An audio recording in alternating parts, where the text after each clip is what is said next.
하나님 말씀 오늘 고린도전서 2장 2절 말씀 우리가 합독했었습니다.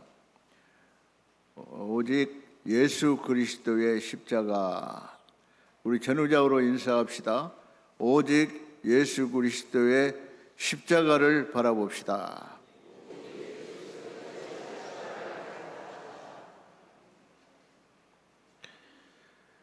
거기 2절 말씀 다시 한번 읽어볼까요? 2절 시작.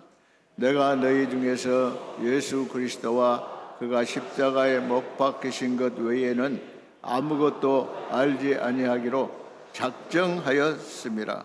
바울이 작정한 게 있어요. 작정한 것. 그거는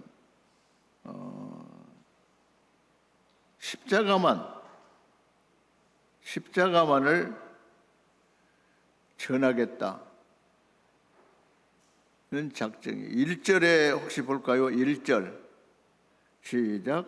형제들아, 내가 너희에게 나아가 하나님의 증거를 전할 때에 말과 지혜의 아름다운 것으로 하지 아니하였나니. 말과 지혜의 아름다운 말로 하지 아니하고 오직 십자가만 전해야 되겠다, 이렇게 작정했다는 것입니다. 이 고린도는 말과 지혜를 높이 평가하는 그런 도시였습니다. 화려한 웅변, 세련된 논리, 지적인 설득이 사람들에게 큰 인상을 주었습니다. 그런 곳에서 바울은 얼마든지 자기 지식과 수사적 능력을 드러낼 수 있었습니다. 사도행전 18장에 보면은 바울이 고린도에 가서 회당에 들어가 유대인과 헬라인들을 권면했다. 그는 생각이 없는 사람이 아니었고 무성의하게 말하는 사람도 아니었습니다. 여러분, 우리가 사도 바울 그러면은 그는 어디에서 공부를 했던 사람입니까?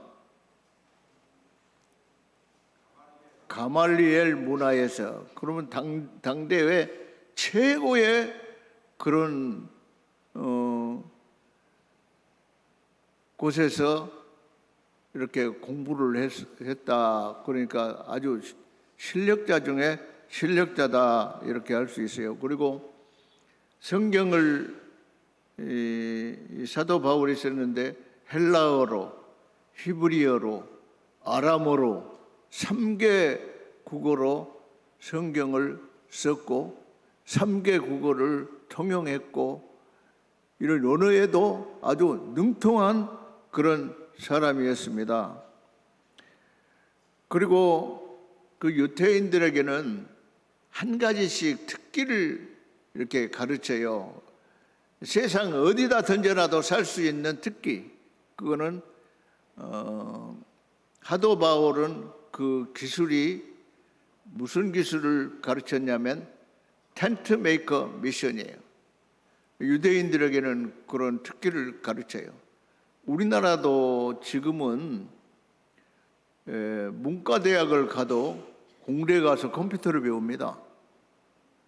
세상 어디를 가든지 살아갈 수 있는 그런 실력자들로 양성하는 거죠. 좋은 대학일수록 더 그런 것이 심화되어 있어요. 사도 바울은 아주 실력자 중에도 실력자야. 그런데 그가 이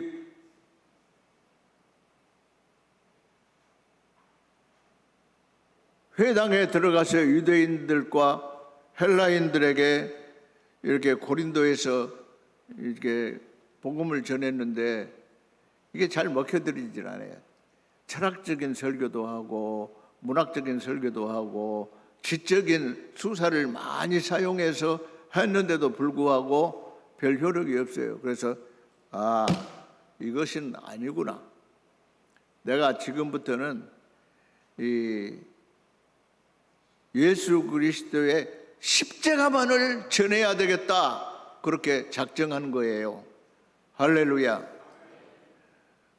우리도 그렇게 작정할 수 있기를 바랍니다. 예수 그리스도의 십자가만을 전하겠습니다. 시작.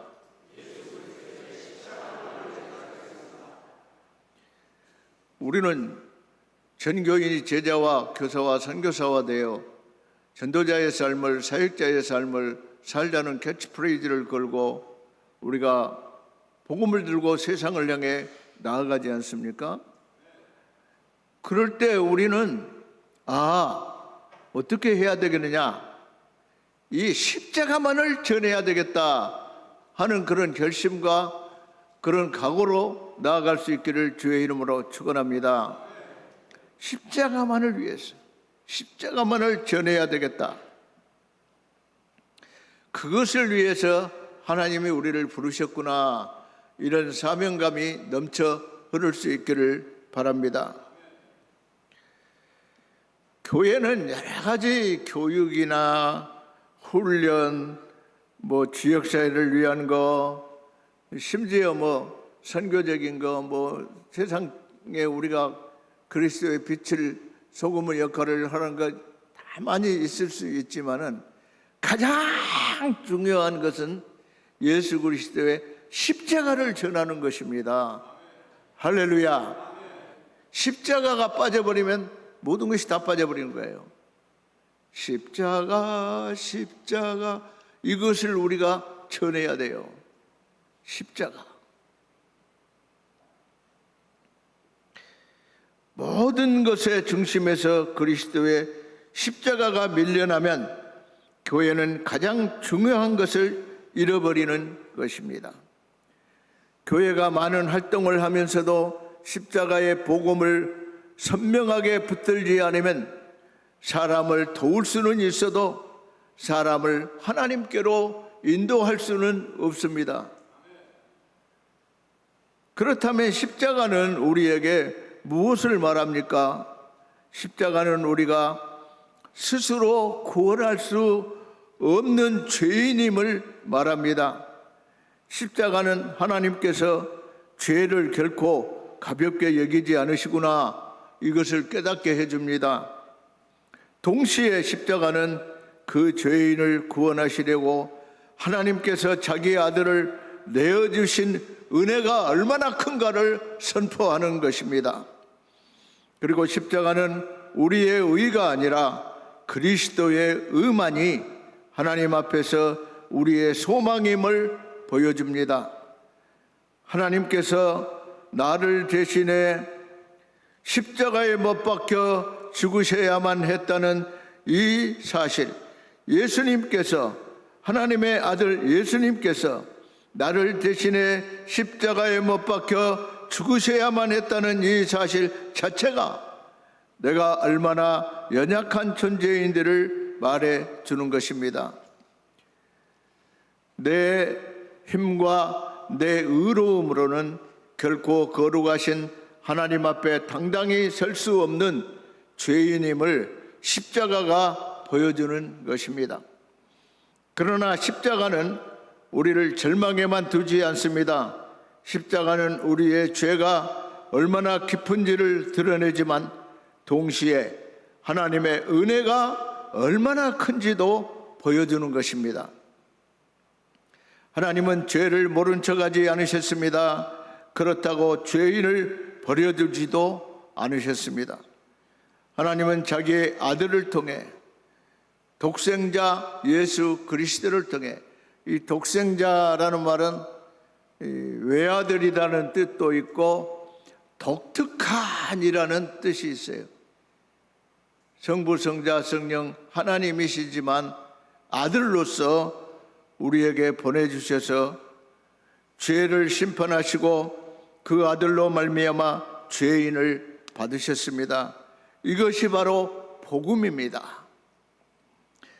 성경은 처음부터 끝까지 이 은혜의 방향을 보여줍니다. 누가복음 24장에 보면 부활하신 주님은 엠마오로 가던 두 제자에게 모세와 모든 선지자의 글로 시작하여 성경 전체가 자신에 관해 말한 것을 풀어주셨다라고 말씀하셨습니다.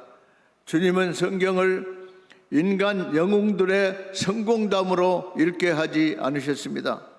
성경의 중심이 결국 그리스도의 십자가의 부활로 향한다는 것을 보여주셨습니다.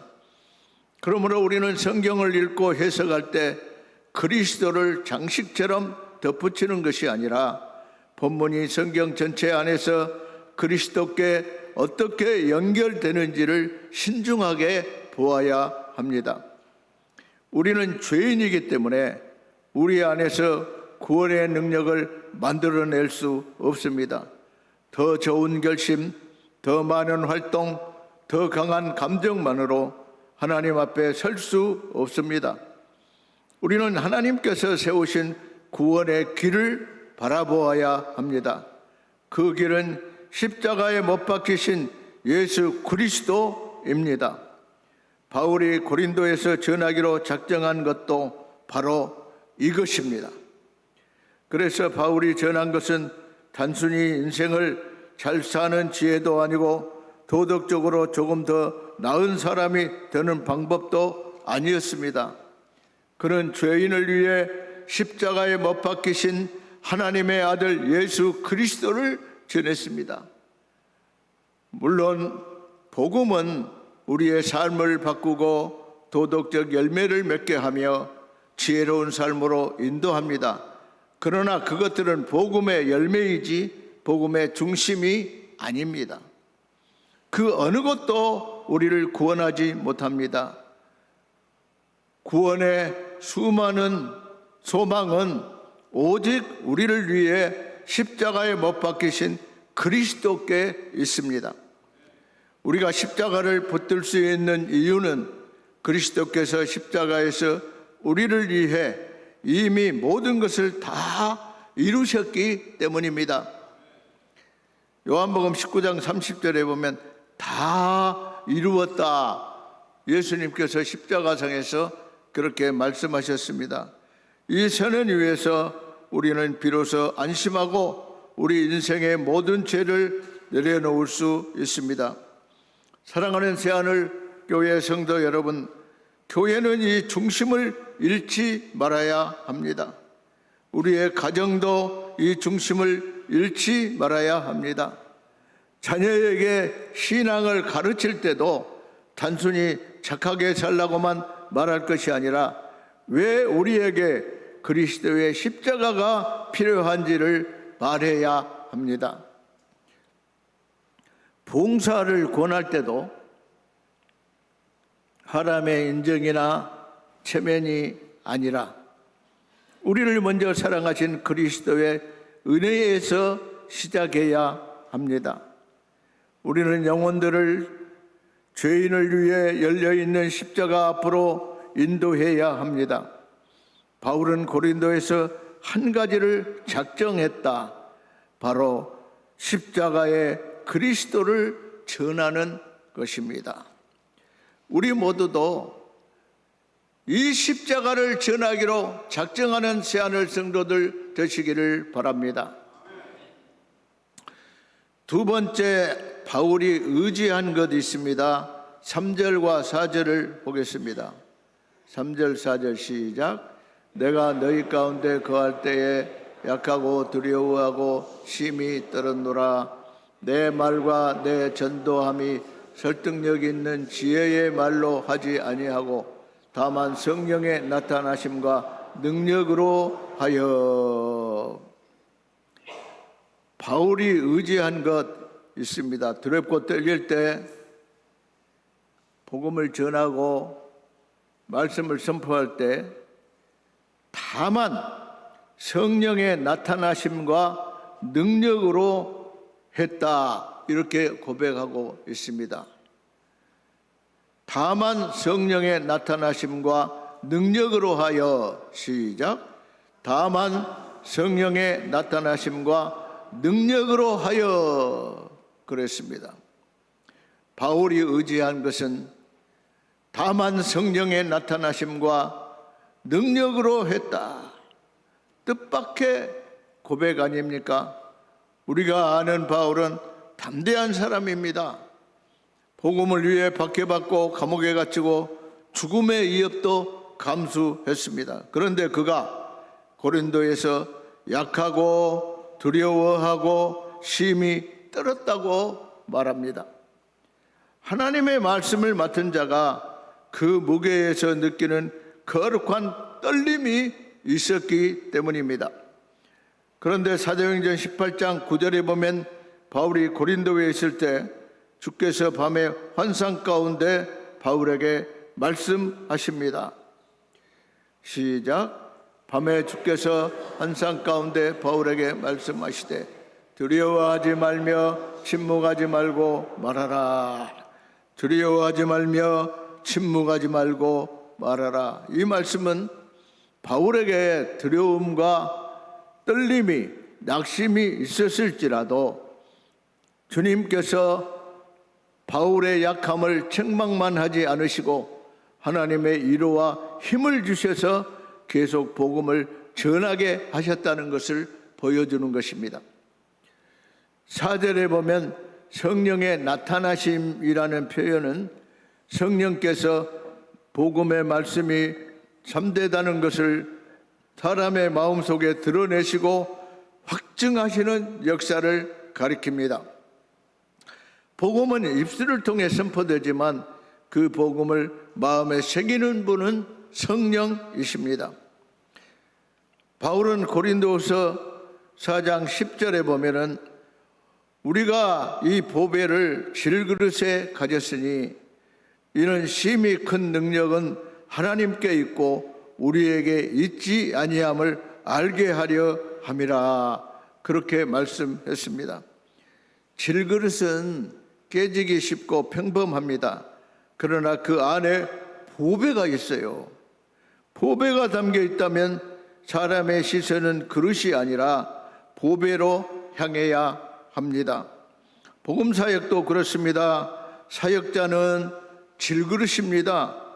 교회도 엄밀히 말하면 질그릇입니다. 그러나 하나님은 그 질그릇 안에 복음의 보배를 담으셨습니다. 성령의 능력은 언제 나타납니까? 성령의 능력은 반드시 눈에 보이는 특별한 현상으로만 나타나는 것은 아닙니다. 성령께서는 말씀을 통해 조용하지만 실제로 역사하십니다. 말씀을 듣다가 자기 죄를 깨닫게 하시고 무너진 마음을 다시 그리스도께로 돌이키게 하십니다. 용서할 수 없던 사람을 용서하게 하시고 오래 붙들던 자기 의의를 내려놓게 하십니다. 고난 속에서도 하나님을 떠나지 않게 하시며 복음이 단지 지식이 아니라 나를 위한 은혜임을 알게 하십니다. 그러므로 우리는 말하되 말의 기술을 의지하지 않습니다. 섬기되 내 열심히 사람을 변화시킨다고 착각하지 않습니다. 순종하되 그 순종마저도 은혜 없이는 불가능함을 압니다. 바울은 자기 자신을 의지하지 않았고 성령의 능력을 의지했습니다. 바울이 바라본 것입니다. 세 번째 5절입니다. 마지막 5절. 자, 시작. 너희 믿음이 사람의 지혜에 있지 아니하고 다만 하나님의 능력에 있게 하였노라.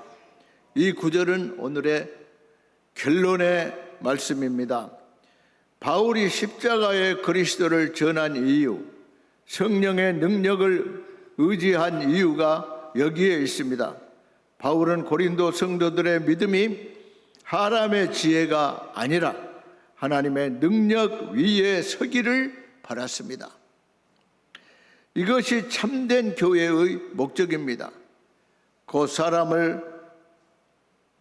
사람에게 묶어두는 것이 아니라 하나님께로 인도하는 것입니다.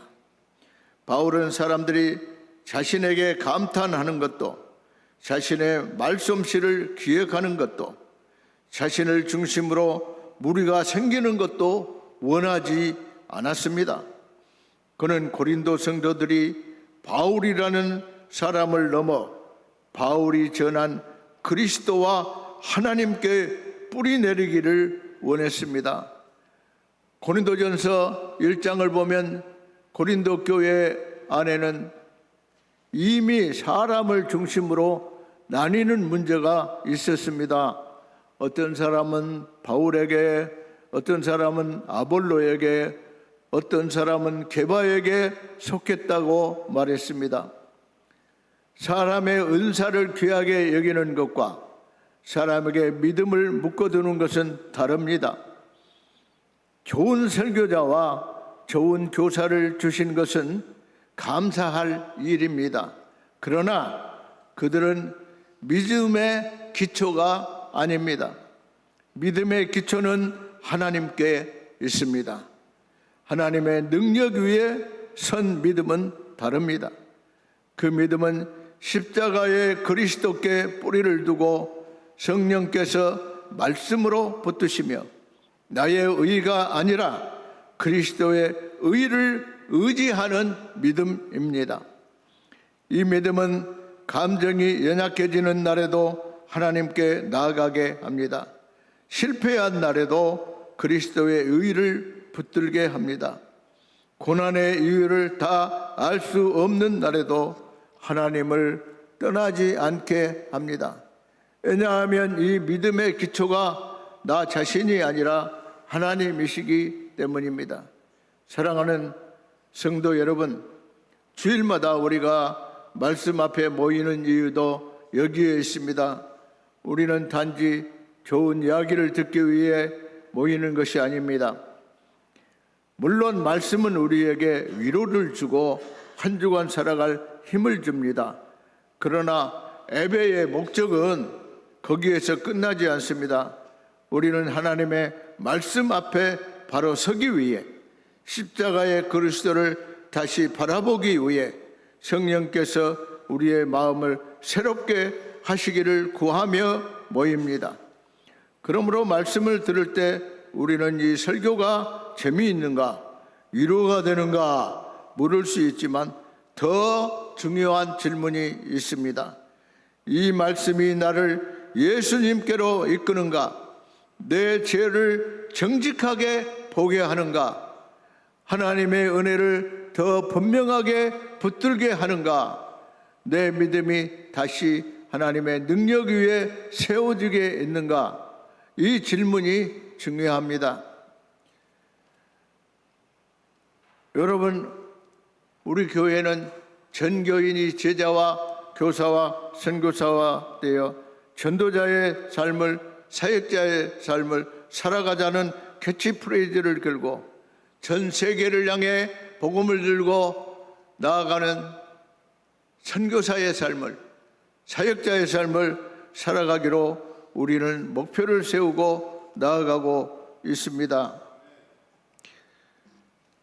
우리 교회가 세워졌을 때 이 교회를 어떻게 건축을 해야 되겠는가 하는 문제에 대해서도 많은 고민을 했습니다.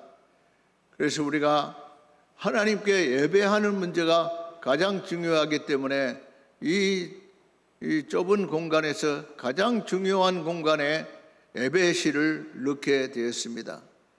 그 다음에 사람을 키우고 교육하는 것이 중요하기 때문에 2층에다가 교육관을 냈습니다. 1층에는 사무하고 또 봉사하고 선교하는 사회 그 현장으로 1층을 냈습니다. 그리고 무엇보다도 우리 성도들의 코이노니아가 중요하기 때문에 우리는 식당을 또 넣습니다. 그리고 현대인들이 꼭 필요로 하는 주차장을 넣어서 교회를 건축하게 되었습니다.